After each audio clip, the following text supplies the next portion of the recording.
Okay, we are here today for the presentation of the swarm intelligence projects, and we have 5 volunteers. And I'm excited to hear these because usually these are some of the most fun things that I do in the course. Number one, I don't have to prepare a lecture; I can just sit back and listen, and hopefully you enjoy them.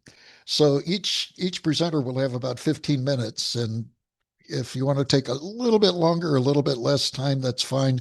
A little bit less time is always welcome because that leaves time for Q&A.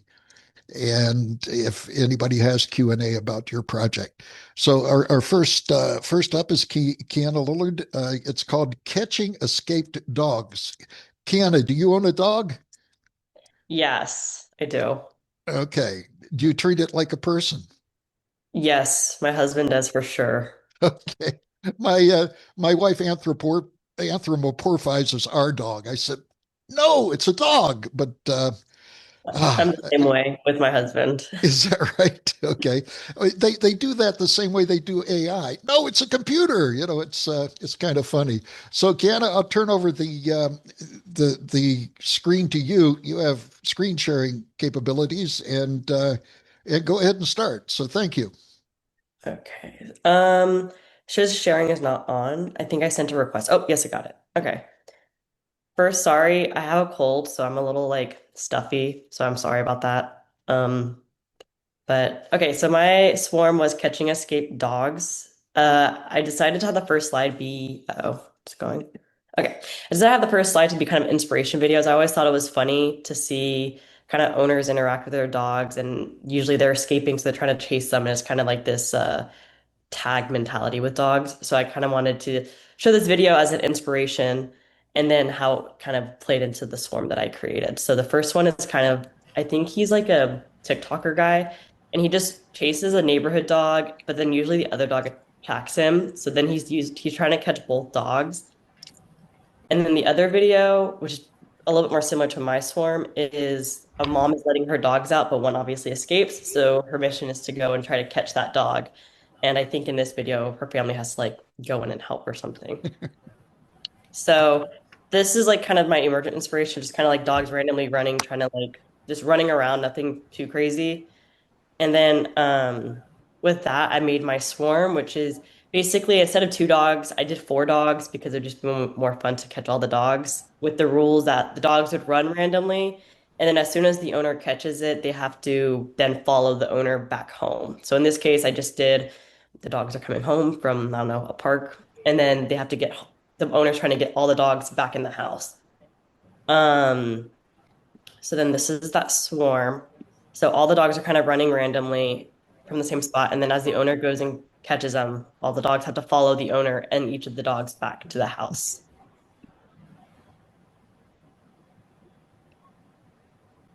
Uh-oh, sorry. There we go.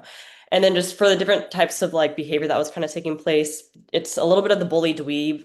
It's kind of a take on it, whereas the owner's kind of a little bit of the bully, just trying to catch every dog, and the dog's the dweeb trying to just run around and not necessarily escape the bull like the owner, but just kind of run around randomly.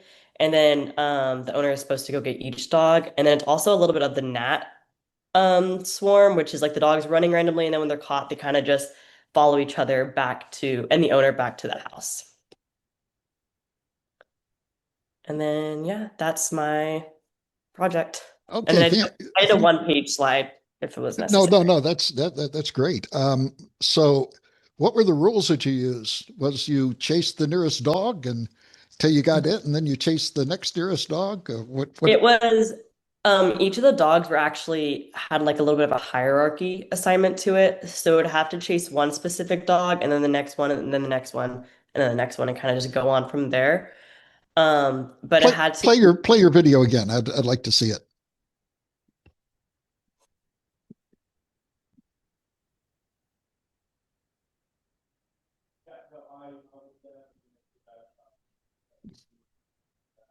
Okay. Did you try it with more dogs than 4? I originally tried it with 2 dogs, but then I showed one of my the classmates and they said that was kind of boring. So I did 4 dogs. And then I could have done more. I just stuck with 4 because I felt like realistically a human can only catch maybe 4 dogs. Uh, So computer simulations have nothing to do with reality. Yeah. so, so, if you put like 20 dogs, she'd kind of be a sheep herder, you know, Yeah. which is kind of cool. Okay, with that, does anybody else have any questions for Kiana? I do have a question. So Kiana, Wait. By the do- way, when you talk, identify yourself, who you are. hi, I'm Riley Holman. Hi, Riley. Um, Go ahead. I know who you are, but I would just like that for the record. Go ahead, Riley. Fair enough. So hi, Kiana, this is Riley. So you have the human being faster than the dogs. Hmm. Um, is there, did you experiment with the dogs being faster and having the human trying to uh and see how that would work? Would it be just, oh, the human can't catch them and they're in? And then I guess is there, yeah. Sorry. Did you mess with the speeds of the dogs? So they all seem to be the dogs seem to be the same speed. What happens if they're random speeds? That's a better worded question. Yeah, so I set the speed. So I set the person's speed to be a little bit faster than the dogs. I didn't mess with like the inverse I didn't mess with like the person being slower than the dogs, but I did mess with when I had two dogs. I had one dog slower than the other, and it just took when the person caught the one dog, it just was a little bit faster to catch the other one. So it wasn't super noticeable, Okay. but I think it would be interesting to see what would happen if the speed was like the other way around, where the dogs just kind of basically like looped around the person at that point. Well, Okay. that's a funny thing about these swarm problems that you present. Everybody says, well, what if you did this? What if you did that? There's all sorts of options that you can go down, and the variations are endless. And Riley does make a good point. My dog is a lot faster than I am. I just don't have the ability to catch him. I got to be more like a sheep herder. The only way I can collect him is instill fear in his heart by yelling at him. And he stops and shakes and very emotional. Okay, any other questions at all then?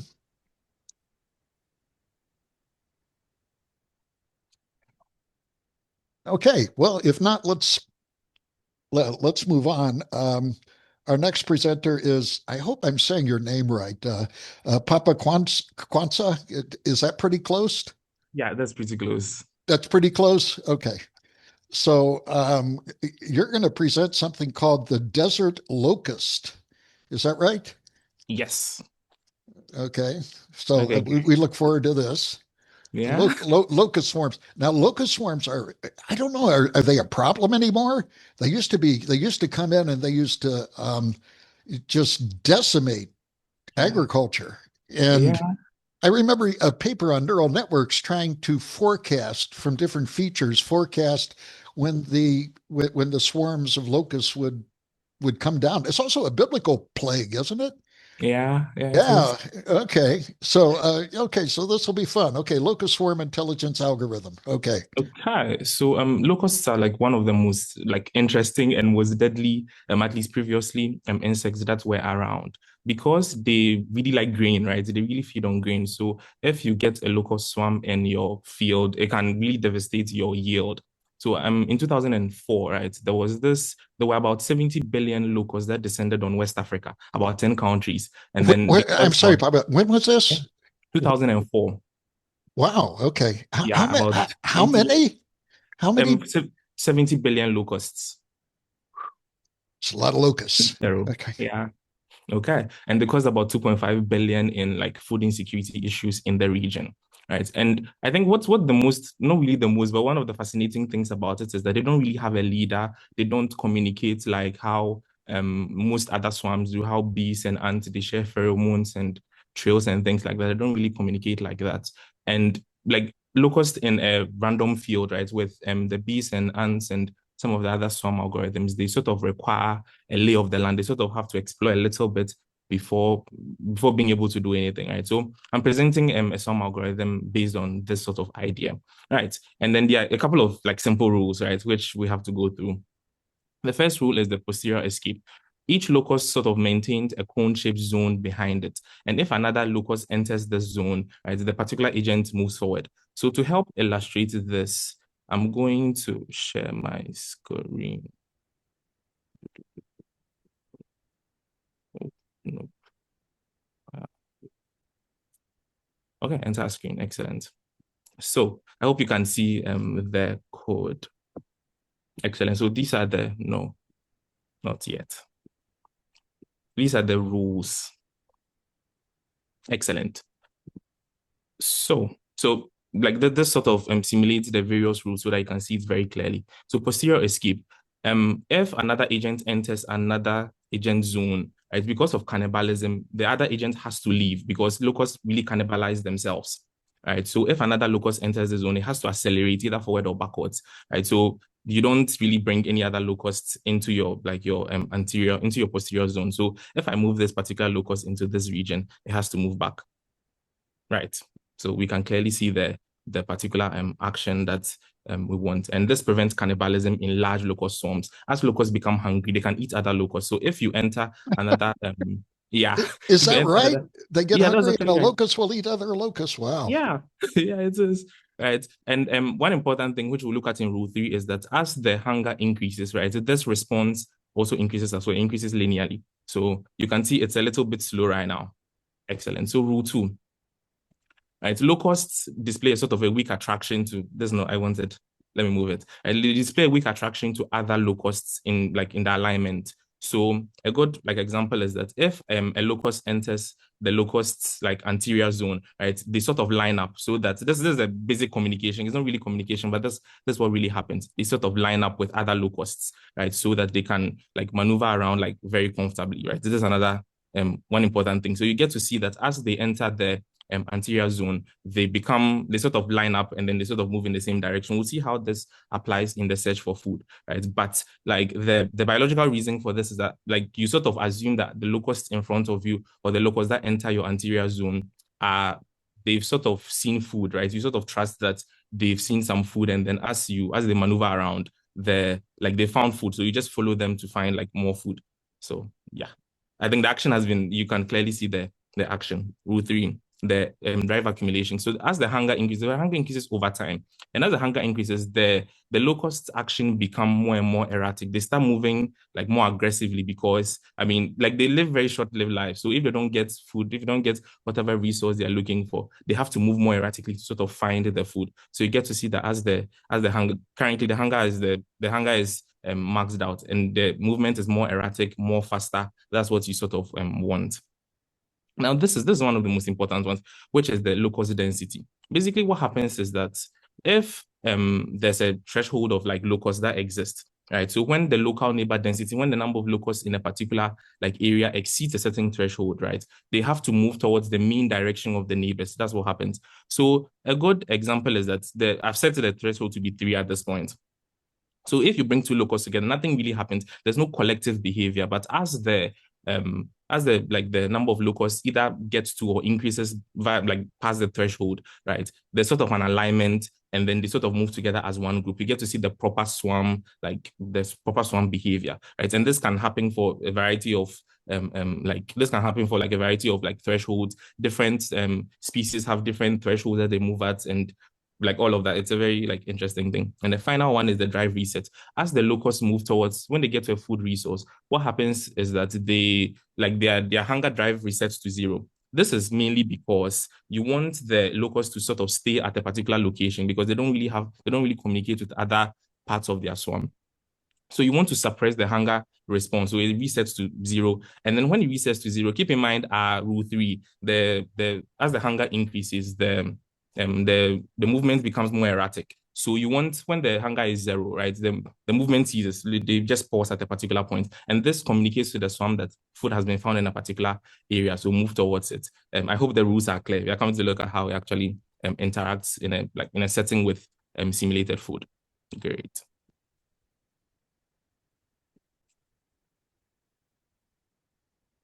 Oof.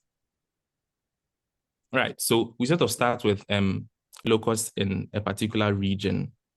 All the locusts are all sort of swarmed around a particular region. And so I won't sort of explain it. The green is food. Each particular triangle is a locust. And then where the triangle is sort of headed is the is the alignment of the locus. So currently, this is how it starts. Now, when you start, I want us to look at a couple of different things. The swarm size is 150, and the posterior escape strength is 2. When we talked about the posterior escape strength, it is because of cannibalism. And if we reset it to 0, right, this is one of the first things I want to show, that if the escape is 0, if you don't move away from other locusts, what happens is, so I can start. What happens is that you don't get very varied swarms. They sort of split up into a couple of small subgroups, which you don't want, because food, like when it comes to grain style plantations, the food is scattered all across. So you want the locusts to split up into, I'm sorry, what type of yeah, plantations? grain style. So whether rice, that sort of like grain style, wheat, those style plantations. Okay, Like thank you. food is scattered across a large area.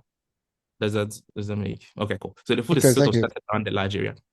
So you want to split up into smaller groups. So when the posterior escape strength is 2, right?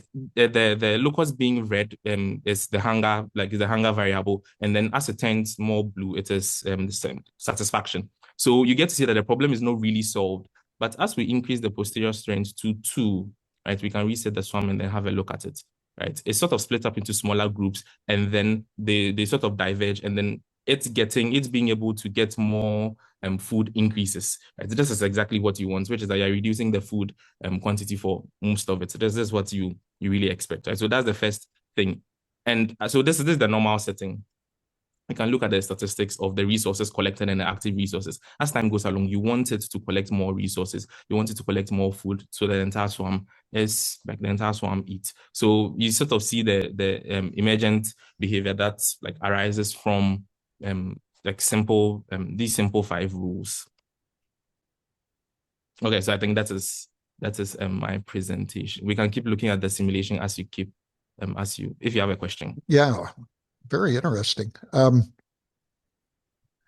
there any questions? I noticed that the swarm kind of lines up, which is fine. Yeah.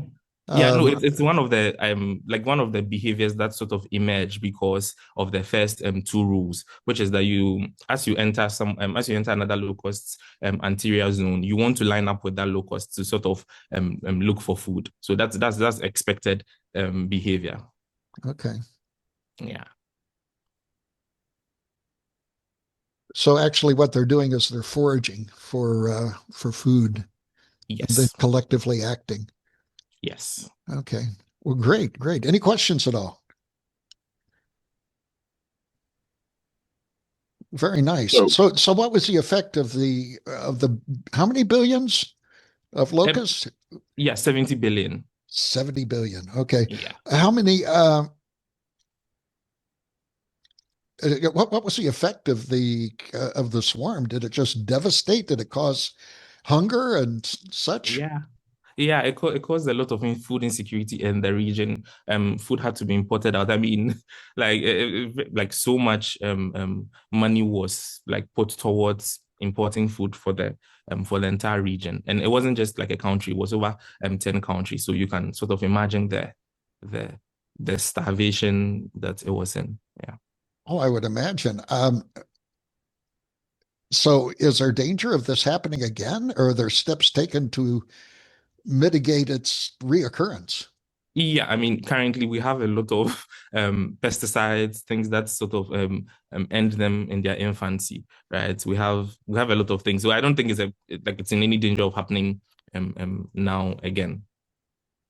Okay, well that's good because yeah, you see these things and they got to be just kind of crazy. Okay, good. Any other questions at all? I think I heard another question. Somebody. hi, Riley again. Yeah. The one question that I have is that for in your example where you demonstrated each of the rules, you Mhm. had your swarms stopping to eat food. Yet in this larger one, I don't they don't seem to be stopping when they come into contact. Um, Yes. Mhm. what's the reasoning behind having your swarm not stop? Because you made a very a large point of, oh, when my hunger is reset to 0, I don't want them acting erratic. Yeah. They don't have an escape response, but Mhm. in your swarm they do. Yeah, so 2 reasons. These ones are to sort of to sort of describe the rule so that you get it as single behaviors. But then if you look at rule 5 and then rule 3, right, it increases with time. So you do expect that as you reset to 0, it's for a few like simulation seconds, right? But in the next, your hunger is supposed to keep increasing like linearly. All right. So as it stops, this is just for like a demonstration, but in ideal sense, you stop for a while to consume the food. In the actual simulation, you do see that when they are red, that's like hungry, that's it's being like hungry. And as it turns to blue, it is satiated. So you expect that like as they pass by the food, they do pause. That's like it's not really you don't really see the pause because they just turn blue instantly. But they turning blue is basically this happening. Do you understand? Mhm. Is hunger resetting to 0, they pausing a little bit to actually consume the food and then moving on. Okay. Okay. From does would rule 4 also play into this? So rule 4 and rule 1, where Mhm. if I have a locust behind me, I can't really stop because I need to escape, not to be Absolutely. cannibalized, or I've reached a population threshold, I need to leave. Yes, so Those, so that's part of the reason why they actually have to move because of the posterior escape. So if another locus enters your like you're behind, right, you have to move forward, right? So think of there's a little space in between every single locust. So as the one locust gets to the food, it does eat and then it moves forward because another locust is quickly approaching, right? So the interplay of the rules is what leads to that behavior. all right. Thank you so much. Welcome. Okay. Any additional questions at all? Well, good. As always, these are fascinating. Our next presenter is Julius Merkel, traffic and road rage. How many have experienced road rage? I Yeah, can definitely say I have. I know. You get mad and then you think, well, that's stupid. This guy might have a gun or something. And you see all these pictures of people in road rage and they get out and they go, rah, rah, rah, rah, rah, and the guy in the other car just takes out a gun and goes bang. And so, yeah, road rage isn't good. I think anger is not good in general. Anger clouds what you do. I make it a policy never to send an email, even if I have just a little bit of anger in me. I just wait until that anger goes before I send the email. It has to be done that way. And I tell you, sometimes it's hard to suppress it because you think, I got to send out this email. It's so important. And then you think, no, what I'm trying to do is just satisfy myself and give myself a sense of righteousness in order to go on. And if you suppress that, I think that road rage is probably something which is not a good thing in general. Trying to think of a place where it might be good. No, I see no place where it'd be good. Okay, Julius, the floor is yours, and let's see what you got with the road. By the way, when did you last experience road rage? It's definitely been a while. I think maybe a few years ago. I try to be a very careful driver these Yeah. days and try to avoid angering people as well while on the road. So Well, I yeah, I got think a few years ago. I got mad when a guy kind of came in. I call them weavers. You see them on interstates, Mhm. and the weavers go in and out and in and out, and that's fine. And then when you see them pulled over to the side of of the road with a cop car behind him flashing lights, you go, yes. But that rarely happens. And so this guy came up and he cut in, and he was like that far. Our cars were that far apart when he cut in, and I honked my horn, and he flipped me off, and uh, so I don't know. Fortunately, I've been able to control my road rage as I age. So, uh, but I do have a firearm in the car, so uh, better watch out because you don't want any crimes of passion at all. In fact, a policeman pulled me over the other day because I didn't have my sticker on, and it was really embarrassing because I was pulling into church, and the cop car was right behind me, and I pulled into church, and then this cop car pulled into church behind me, And this happened, I don't know, it happened a while back. But so the cop car is there talking to me. And then I was teaching a class in apologetics at First Woodway Baptist Church on Wednesday nights. So all of my students were passing me going on the way to class. And I was there and just incredibly embarrassed. But the thing is that what you're supposed to do if you have a concealed carry permit is if a policeman approaches you, you first thing you do is you give them your driver's license when they ask for it, and then you give them your concealed carry permit and say, "Sir, I have a concealed carry permit.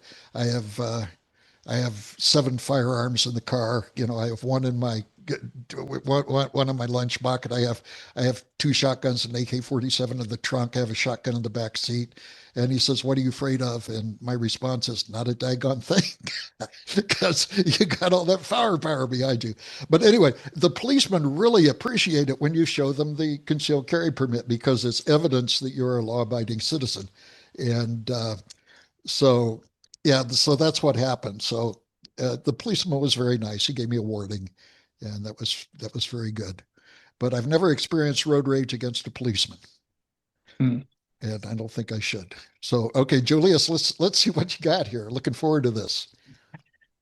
All right, let me go ahead and share my screen here. All right, my presentation is pretty simple. Oh, I think it's showing. Well, so again, this is just traffic and road rage for my swarm intelligence. So there are going to be three entities that I will have on the screen. We're going to have your standard entities, which is drivers.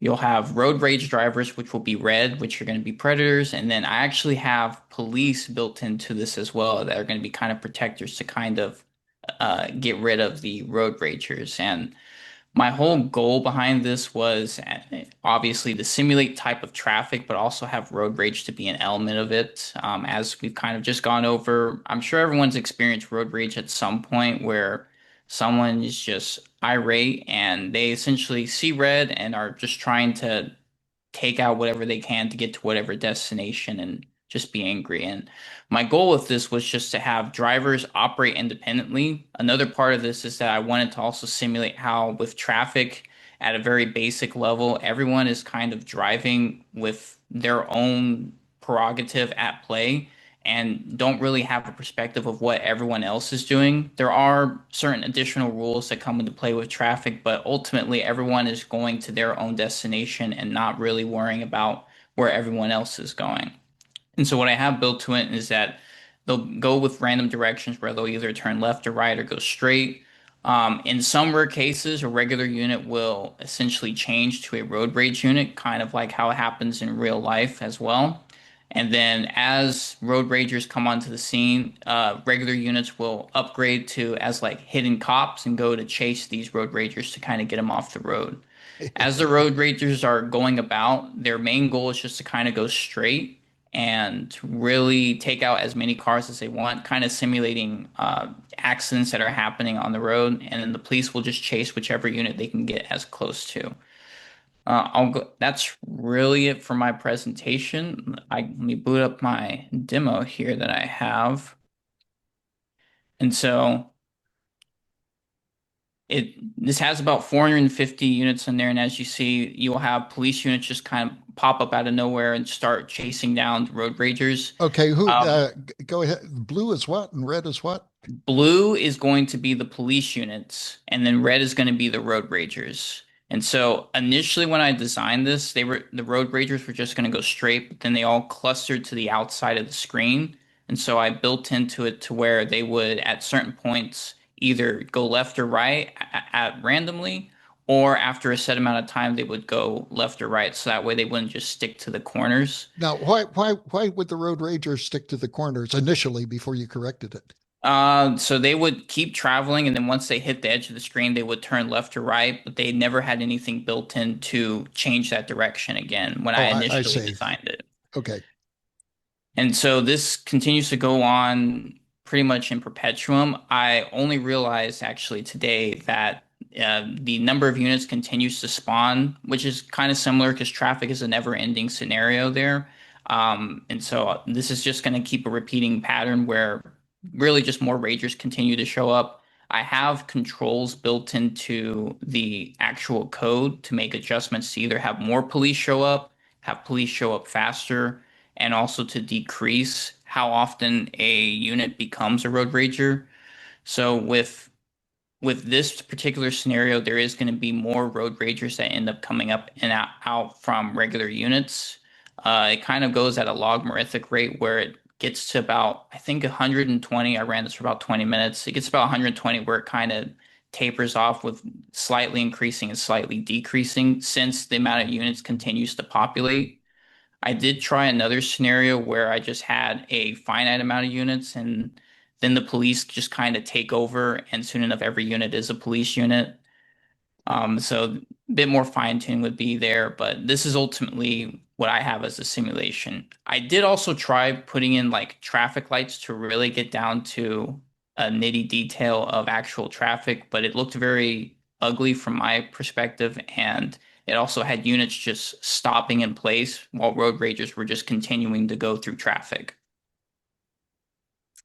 And that's really it. I'll leave this up if anyone has any Yeah, questions yeah, for just me. leave it. Yeah, leave it running. Anybody, any comments or thoughts for Julius? By the way, this looks like traffic in India. When I was driving in India, I mean, it's funny they have traffic rules, but nobody follows them. My one of my colleagues in IEEE was driving in India, and he related the story of being in a taxi, and they just bump into each other.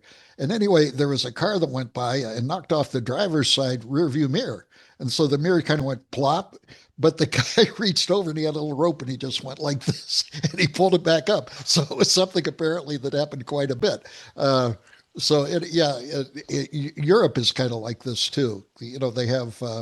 They have rules, but nobody kind of follows them. So that's very very cool. Um, any other comments or questions? It also strikes me if you get too many policemen, something which is happening, for example, in Great Britain now. In Great Britain now, you have to have a digital number, and everything you do is going to be tracked by that digital number. You guys hear that story, the digitization? That's terrible. Terrible. I visited Singapore, and they were something like that. I really enjoyed Singapore because they had great laws. There was no repeat. There were no repeat rapists. If you were convicted of raping, you were executed. If you were convicted of murder, you were executed. If you dealt drugs, you were executed. But it went beyond that. If you went to a public restroom and you didn't flush the toilet, it was a $50 fine. Chewing gum was outlawed, and I just checked about 2 months ago. It's still outlawed in Indonesia. It turns out that chewing gum isn't outlawed, but you can't sell it. At least that's what I was told. And so I was talking to one of the professors at Singapore, and I said, "Man, this is kind of cool. Living in a place like this where everything is regulated, so well." He says it's terrible. I says, "Why is that?" He says, "Well, did you ever drive down the street and look behind you and there's a police car there? And even though you're not doing anything bad, your fingers grip the steering wheel more. You get white knuckles, and you're just paranoid. You're not a happy person anymore when everybody's watching you." So that's what's going to happen in England now. Everybody's going to be riding around and living with Singaporean white knuckles as they as everybody begins to watch. So that'll be also true in Julius's representation when you got too many cops. What happened when you got too many cops? So, in that scenario, essentially, you'd have road ragers still appear, but the police would take out the road ragers like practically instantly, so they wouldn't even have a chance to really take out other units. And the amount of police, I think, when I did it with just a set amount of entities, they rose to about maybe 130 police units after Oh, about maybe 5 minutes, okay, and okay, they just kept growing. okay. Well, yeah. So there's I don't know. That's a fundamental problem with governing, I guess. Is what degree of freedom do you give to people? And the question is you have to give freedom to people, but only to the degree that doesn't violate the laws of God. For example, Mhm. you have to outlaw murder, you have to outlaw stealing and theft and things of that sort. But beyond that, just leave me alone. I don't want people to know what I'm doing. I don't know how you guys feel, but yeah, I don't want my daughter. I guess there's these things on cell phones now which you can track people. She said, Dad, I want to track you. I said, I don't want you to know where I am. it's, it's just something I want to, come on, give me a break. Okay, let's go on then. Thank you, Julius. That was a fun talk. Our next talk is by MJ Ruman. It's called Soccer Simulation Swarm. He shared this. He shared this with me a little bit, and so I look forward to hearing the details and any revelations. So, MJ, are you ready? Yeah, I'm ready. So I'll go ahead and share my screen. Do this one, share. I'm just gonna go ahead and share like this. So basically, since we last talked, Dr. Marks, I really didn't change anything because, well, I tried to change some stuff to add like the stinky breath that we talked about, but it ended up Wait, no, basically wait, ripping wait. everything apart. You have to unpack that because I think if people hear I try to give them stinky breath, I think they're going to come up with a yeah with some kind of Yeah, yeah. So strange. I'll explain it first. Okay, good. Okay, The objective of it was to simulate a soccer game using swarm intelligence principles. I was at first going to do a football game, but then I realized that it was going to be extremely complicated just because you're going to have to do 11 versus 11, and there's going to have to be some sort of play ran on one side, and then the other side's going to also have a play, and then they're basically just going to hit. And so you're basically going to have to say, okay, I need a random number of this play. And so that random number gives this sort of spot, then it gives this spot. And then so got really complicated. And so I was like, all right, let's just do something that is like a fluid movement, like stays moving until a score. So we only have one reset. So came on soccer, and then so basically it's the goal was to interact dynamically and pass, avoid collisions with each other and opponents, and to chase the ball and ultimately score. And so the key rules, I decided to go ahead and create goalies, defenders, midfields, and forwards. So the goalie stays near the goal and tracks the ball vertically, and so the defenders, so there's three defenders, and they stay on their side by their goal to help protect the ball and protect the goal. And then you have the midfields and forwards that are chasing the ball and attacking basically. And so the swarm behaviors that really are demonstrated is separation to avoid crowding the teammates and making it just all into one little ball. That way you're able to pass and steal still. And the cohesion to stay near the teammates, and you can kind of manipulate that number if you want to bring them apart enough. But if you bring them too much apart, then they just go off and do their own thing, and there's nothing to really pull them back into the ball. The attraction forces isn't strong enough on the ball to pull them back. And so with this, I decided to do velocity as kind of my main like matching with the teammates and everything. So a teammate that has the ball, all your other teammates are going to try to match your velocities. That way you're all kind of attacking together. And I just thought that would be the best way to attack. And so when the players are close enough to the ball, they can pick it up, and then they can pass to different teammates when they're within their range, and it actually benefits them to pass. So usually the ball gets passed all the way forward to the one who's nearest the opponent's goal. And then the opponents can steal the ball under certain conditions. And then of course, some players are restricted to their half of the goal. And yeah, that's basically it. I'll go ahead and share the code now. okay, So the main thing with the code, and the main thing that was the issue was, how do I move this? It was this stealing probability is what I needed. So basically what ended up happening is when I like created it at first, like created the steal, created the pass, and so it would just end up being everyone bunched together, and they would all just start, and it would just keep going forever, and they would just steal the ball. And so I ended up saying, okay, that can't be the case. So I created a probability that I had there. And so I basically said, all right, choose a random number between 0 and 1. And if it's less than zero point 0.3, then you can steal the ball if you're within the distance. So it's like soccer. Like sometimes they're able to steal the ball when they're close enough, sometimes they're not. So kind of added that there, have all the rules, have all the initiations. And of course, we're going to have a team reset whenever the goal gets scored, just like how they do in soccer. The team gets reset and everything. And so basically, just keep going, update the teams, avoid opponents, normalize. Of course, you have your positions and your velocities with those positions. So the goalies move slower because they only move up and down, and the defenders can basically increase their speed if they need to go attack the ball or get it. And it's based off of like a distance calculation, basically the normalized distance calculation, which I created up here, just a little normalization of it, just to create a straight line distance from the ball to all the different players and everything. And so I'll go ahead and run this and then share my screen with that if it will run. Where is it? There it is. All right. And so you can see that, of course, like if the defender has the ball, then they're going to keep priority and keep going forward. And but they usually break back around this halfway mark so they don't get the penalty. But if the defender does have the ball and he's the most one forward, then he's going to stay with the ball and try to score. And so as you see here, the goalie missed it going up down tracking because the goalie isn't as fast as the forwards and defenders. So if the goalie's in front of the ball, then yeah, he's going to stop it and be able to pass it up. But it turns out that that's not always the case, and it's just like real soccer. The goalie usually doesn't always get it.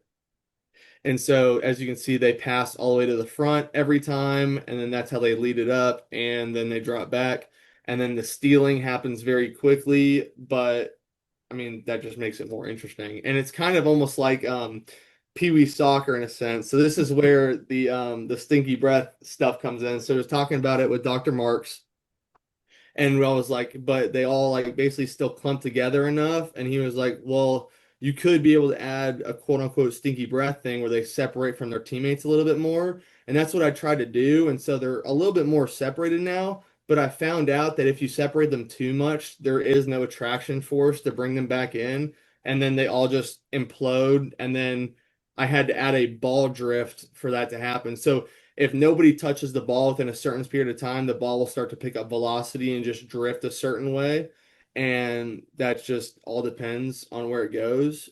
But yeah, that's basically my project. Okay, great. Any questions for MJ?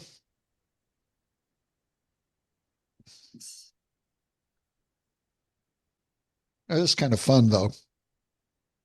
Yeah, it wasn't bad. It was nice. It was cool. Yeah, it was. It was.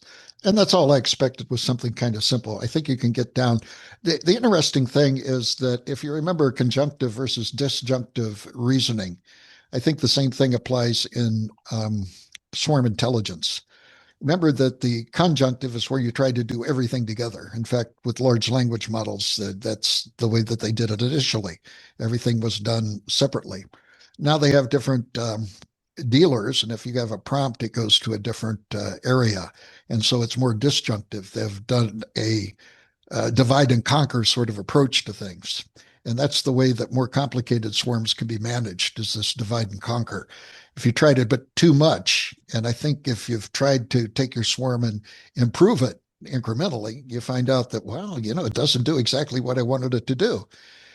And so the best way to mitigate that is to actually have the agents, the swarm agents, actually kick into different modes as things progress. And so this is more of a disjunctive, a separated way of doing things.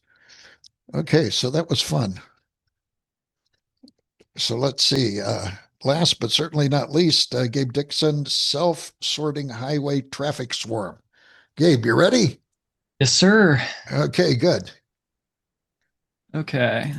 So I did a similar traffic thing to Julius, a little bit similar.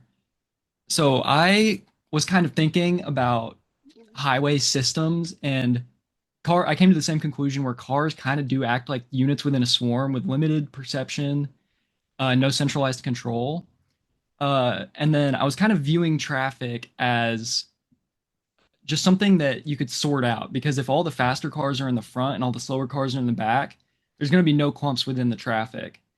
And so my goal was to create behaviors, different behavior types, that would hopefully go about doing this sorting within traffic in different ways.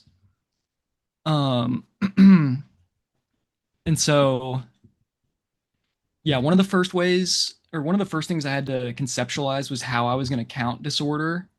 And so that is just each car, how many slower cars are in front of it, that adds to the disorder score.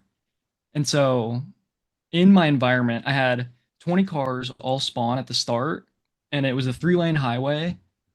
And I made some basic assumptions where each car is just given a random desired speed that they want to cruise at. Uh, and then there's also like cars will slow down if they're blocked, so that there's no crashing and stuff. And then if they're going slower than their desired speed, they're frustrated, and they want to be satisfied going how fast they want to go. And then as a way to kind of normalize between tests, I did a worst case spawn where the cars start in reverse order. And so that maximizes the initial disorder. So all my tests are not like the average time it takes to sort, it's the worst case time. So I told you about the satisfaction rules. Then there's like the passing rules, what they do when they want to pass. So first we have the polite, and their rules are kind of they stay on the right side of the road, and then they pass only on the left when they want to pass, and they return right after passing. And then there's the more aggressive style where as soon as you want to pass, you don't care where you pass, you'll go left or right, just you want to pass. And then you also don't care about staying right after passing. And then also just as a normalize, there's a ran or like a control. There's a random behavior type where they don't really choose when they pass. They just have a 2% chance every second. So I ran 5 tests of all polite cars, 20 polite cars, then 5 tests of aggressive cars, 5 tests of 20 random, and then I did a blend of 10 polite cars and 10 aggressive cars. Would anyone want to guess which of these behaviors were able to sort the fastest? Come on. Aggressive? Aggressive. Say Yeah, polite. so the aggressive actually did end up sorting quite a bit faster, almost 3 times faster. And while I wholeheartedly in real life disagree with this, I think it is just because of the way the simulation works. So the aggressive, based on these behavior types for passing, they just have better lane utilization. So they're a lot more willing to use all 3 lanes instead of all stockpiling in the right lane. Um, and also with the way that I did the passing, the cars waited to get frustrated before they initiated a pass. So since all the cars were in the right lane when they were polite, they would slow down, get frustrated, then move over and pass. Whereas the aggressive didn't stay in the right lane, so there was less of a chance that they would ever come across a car in front of them. It was about like a third the chance, theoretically. So now I'll go ahead and show a video of the simulation. Just for the video, I did a 10 cars. So I did 6 polite, 3 selfish, and 1 random.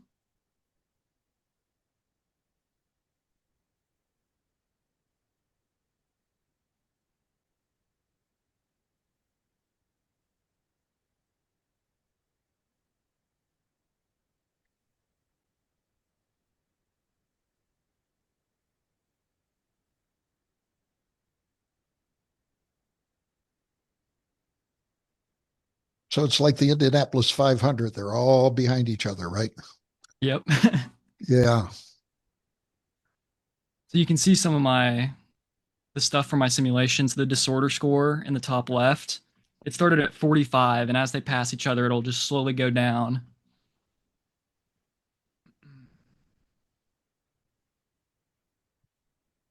So you can see that car up there moves to the right and lets the other cars behind it pass.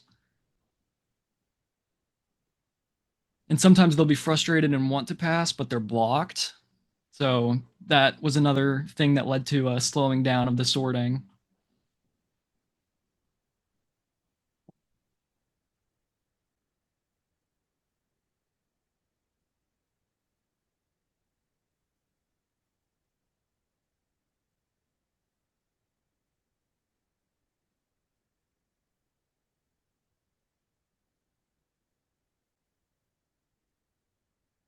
It was kind of by luck that the one random car actually turned out to be like the what it wanted to be was number one, and it started at the end. So this was kind of a long simulation by chance, but Okay, so this is being generated in real time. Is that right? no, this is just a This is a video that I video. have. Okay. Okay, Yeah, this is a video. Okay. Videos are more safe. right.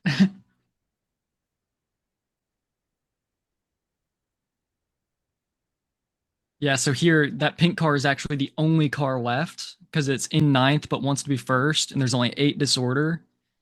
So at this point, we're just waiting on that random car to make its way to the front.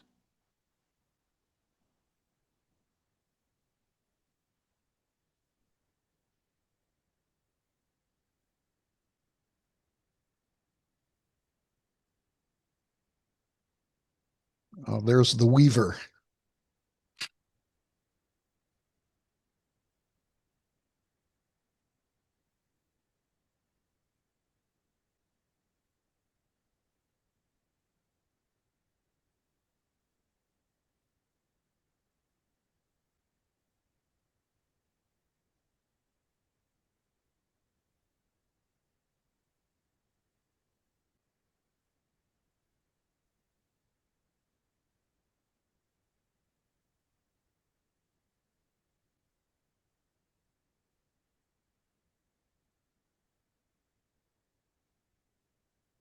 Yeah, it's a Weaver. They changed lane for no particular reason. Yep.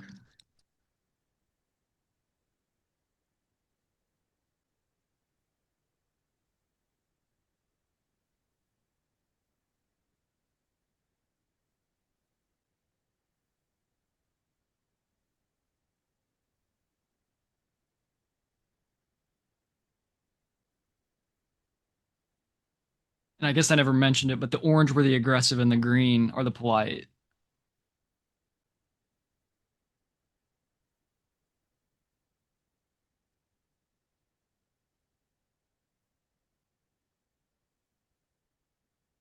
So you're saying politeness wins here, which is fine. Great. The meek shall inherit the earth, or something like that, right?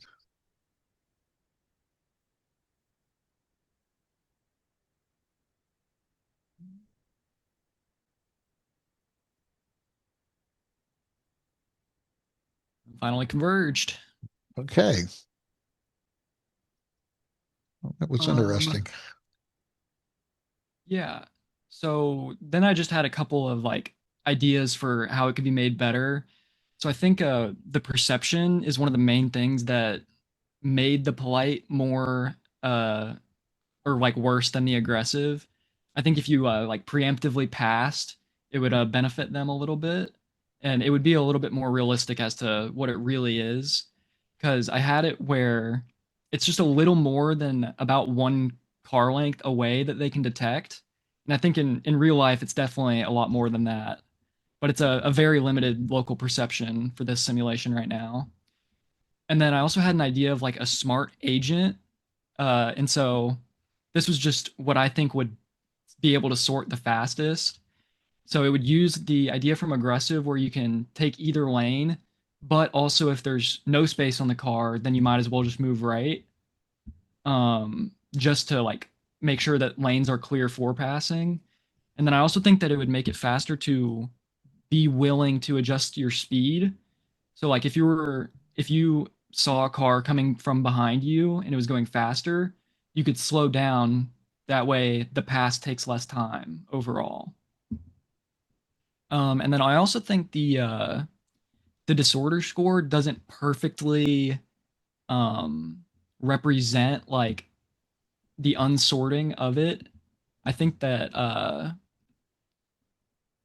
I think that there could be a lot of different factors that we take into account and to determine what is making the sorting better or worse. But it was just kind of the idea I had. But yeah, does anyone have any questions? Oh, I Yeah. guess I have one more note, but yes. Yes. Yes. I used to argue with my wife. She would get on the left-hand lane, and I said, "No, get in the right-hand lane. This is for passing." And there's people that kind of hog the left-hand lane, and that's just frustrating. Makes you want to get out and pound their pound their windows with a tire iron or something. Anyway, that's the way it is. So anyway, you end up passing on the right, which is not safe probably, but that's the way it Right. goes. So let me ask you a question. I read this on the web, so it has to be true. Elon Musk talked about, some of the Tesla cars involved in fatal accidents. He said, yes, but you know what? The percentage of cars that get in fatal accidents that are self-driving cars is much less than when humans drive. And I think the statistics probably back them up. Do you think if we ever got to the case of a smart highway where every car was driven by artificial intelligence, whether we would get a lot better? Hmm. It Like all whether it always struck me that we had 50-mile-per-hour speed limit. We have traffic jams. Why can't all of those cars get on and all of them go 50 miles an hour separated by one car and not that's do another that? idea I kind of wanted to try is Uh-huh. do some sort of quantization where if every car, instead of choosing a random like a random speed, you chose like a 5 mile an hour increment that you were comfortable with. But for this simulation, that broke my disorder score. Because if cars were the same speed, then they would never be able to pass, and then they would be sorted from the start. But that was an idea I had. But Uh, remember in all of these rules, and this is true for what you were doing, Gabe, as well as other people, you have a number of different disjoint rules that you try to tune between. You can literally apply an evolutionary program. It takes a heck of a long time to optimize your swarm, to figure out the degree of trade-off that you have to have between these different controls.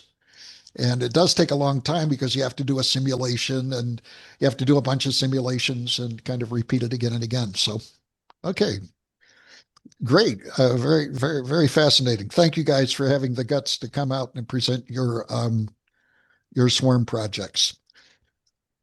Any questions for Gabe at all? By the way, do you think it would be better if all of the cars on interstate highways were run by artificial intelligence? I think that yeah, it would be better. I just think the average person isn't that great at driving. That's right. Yeah, because it does take away human error, and I think there's still be fatalities, but the fatalities would probably be a lot less than normal. By the way, I went to a conference on mathematics one time. It was about something called time scales. They do differential equation sort of thing in strange domains. But one guy came in, he was from the military, I think the Air Force Academy. He was talking about the wave equation applied to traffic. And first I heard about that and I thought this is really weird. But if you think about it, there is a wave which happens in traffic, right? You have somebody at the traffic light, they pull up a little bit, the next one pulls up a little bit, and you have a wave of movement that goes on. So he was trying to model a differential equation for the movement of traffic using waves. Same thing in a traffic jam. Somebody moves up a car length, somebody else moves up a car length, and there's a wave which kind of occurs. So he was trying to capture that in a differential equation. Really interesting. Okay, I'm going to end this with another thing of sharing. Now, what I want to show you, unfortunately, I don't have individual slides, but I do have a collection of slides all on a single sheet. This is something called particle swarm optimization, and it is a very popular way of performing optimization. And if you ever have a choice where you use multi-agent as opposed to individual agent optimization, this is a good way to do it because it works, and it works very well. It does turn out that we're using at Smart Hub Swarm Intelligence for one of our projects because it works so well. This was discovered by a colleague of mine. I was the first president of the IEEE Neural Networks Council, now the IEEE Computational Intelligence Society. But the second president was Russ Eberhardt, and he was really a brilliant guy, worked for Johns Hopkins University, and he came up with this idea called particle swarm optimization, and it is a very commonly used optimization technique. He applied it to neural networks, although I don't think you should apply it to neural networks if you get real complicated neural networks because there's too many degrees of freedom. So with that, you'll excuse my presentation because it all is all on one sheet, and I'm just going to have to slide it over as I go. Okay, particle swarm optimization. Okay, this was formed by it is a multi-agent optimization. Remember, we said there were single agent optimizations where you were exploring a landscape, and then you had evolutionary sort of processes where you had a number of people kind of exploring different landscapes. This is the second alternative. This is a number of different agents exploring a single landscape. So here's the basic idea, and the basic idea is incredibly simple. A single search, of course, is a single agent search. Particle swarm optimization is where you have a number of agents on a landscape and they're talking to each other. They're talking to each other on walkie-talkies. And the inventors were James Kennedy. Now, James Kennedy was what do they call bird specialist? Ornithologist or something like that? Or is that a knee doctor? I don't know. But anyway, he was a special with birds. One of the interesting guys, I knew a guy at University of Washington who was a bird specialist. And you ever go to a movie and have somebody that sit there and make commentary on the movie and just ruin the movie for you? Like a guy, I have a friend that's a police officer. He comes over and we were watching a cop show and he would go, they would never do stuff like that. You'd have to spread out the policemen before you attack. You don't go in a group. So it would do that sort of commentary and kind of ruin the movie for me. I do it for my wife because if they come up and they have an equation on the board, I said, that's just garbage. That's not an equation. That's just scribbling of Greek letters that somebody put on. And so she doesn't care. But I ruin it for her. Well, anyway, my friend at the University of Washington, his wife said he ruined the movie. He ruined a lot of movies. And oops, I lost my something here. Okay, I'll get it in a minute. He said it ruins. He ruins all sorts of movies. They were watching Out of Africa, and in the background you hear this dee-deep, dee-deep, and he said, "That's not an African. That's a South American warbler." And so he did that sort of commentary and kind of ruined it. So James Kennedy was that kind of guy. He was a bird specialist, and he was looking for an algorithm developed to imitate the motion of a flock of birds or insects foraging, something like we saw on these presentations. And it does assume information exchange. In other words, you can talk to each other on walkie-talkies, all these different agents exploring the landscape. And the basic idea is to keep track of the global best and the self best. So if you think of a bunch of agents at different points in the landscape, and these agents keep moving around. These agents keep moving around. And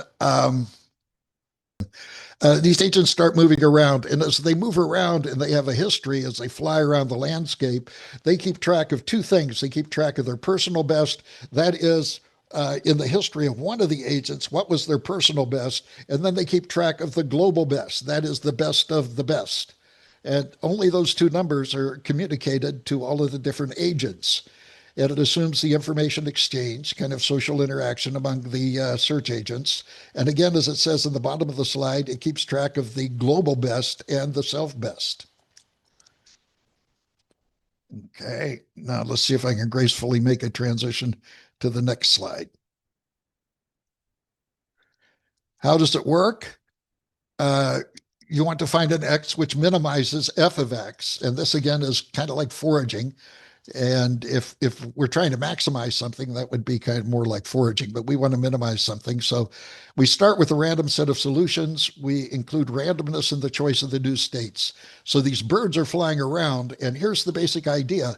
The birds fly in a random formation, but they are motivated by kind of a momentum.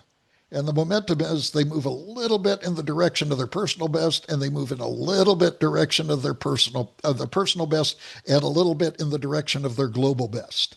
And they remember this. They remember this. And in the process, if one of the bird's personal best exceeds the global best, then that new global best is taken over as the new global best. And so all of the birds do something different. If you've seen a flock of birds, do you ever notice that sometimes this is just a model, okay? I think there's a lot of flaws in it. But you ever see birds fly and then all of a sudden, whoop, they will change direction and go some other way? In this model, that's the switch of the global best. So the global best has been changed when the bird flock changes in directions, and they encode the information about the good solution. And so here is the basic idea. Here's the components of the direction of the previous motion. Here is your new motion. Your new motion is determined by your global best. So there's a vector pointing towards the global best and whatever the high dimension is. There's a vector pointing to the personal best down here at the bottom left. So you add a percentage of this vector to a percentage of this vector, and then you actually add a random number, almost like a twiddle, if you will. So you add a random number, and that is your new direction. That is your new motion.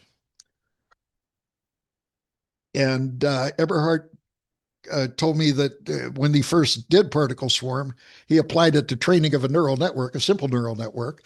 And he went up to have lunch, and he was surprised when he got back on this old computer that the algorithm had actually converged, and it worked very, very well for the work that he was doing. Okay, so here is the idea. The PSO, particle swarm optimization modeling. Each solution vector is modeled as the coordinates of a bird or a particle. They didn't want to call them bird search, so they call them particle search. Particle search. The coordinates of a bird or particle in a swarm flying through a search space, and all the particles have a non-zero velocity, and thus they never stop flying. This is one of the things that happens in this particle swarm optimization, which I really like. That that things keep flying. It doesn't matter how good they've been. You notice in evolutionary programming and in steepest hill descent, you kind of get stuck on where you're at. You kind of quit moving, right? Once you've found an optimum, you just kind of stay at that optimum. That's not true with particle swarm. They keep track of the best that they've had, but they keep on flying. They keep on searching. And so I think that this is the secret sauce of the reason the particle swarm works so much. All the particles have a non-zero velocity and thus never stop flying and are always sampling new regions. And each particle remembers. It remembers the global best, that is the best of all of the particles, and they also remember their personal best, which is the best result that they got so far. The search is guided by the collected consciousness of the swarm. And introducing randomness into the dynamics in a controlled manner. So here is the incredible thing about the particle swarm optimization. You can write the optimization algorithm in 2 lines of code. Wow. That's one of the beauties of it. Just 2 lines of code. I'll make these slides available, by the way, on the notes. So here is the position, the next position. The next position at step k plus 1 is equal to the old position plus a velocity vector. And that velocity vector, vk plus 1, is equal to its previous velocity. This is where the momentum is. And you'll notice there's a W here. And that W weights the momentum, how much momentum you have from your previous step. And this is a metaparameter. This is something that you have to determine. And then you choose a random number between 0 and A. And then you look at the difference between where you are and your self best. This is the distance between where you are and the self best. So this is also a vector. And it's a vector which is kind of pointing in the direction of your self-best. And then you also add another random number between 0 and A2. A1, A2, and W are all metaparameters. And you do the same thing with your group best. And it's the group best minus the X sub K. And this was motivated again by Kennedy's work in bird movement. And so they just wanted to see how it applied to search. And in my experience, particle swarm works in general much better than genetic algorithms or evolutionary search. One of the reasons is it keeps on flying around. However, as we've learned from the no free lunch theorem, this isn't always true. But I think in a lot of cases where you have smooth landscapes, in a lot of different cases, we know that the landscape is smooth. That's a tidbit of domain expertise that we can use. So again, the beauty of the particle swarm optimization is that you can perform the operation in basically 2 lines of code and just iterate more and more and more and more. And then, of course, what you're looking for is the group best, which is your final solution after you let it run for a while.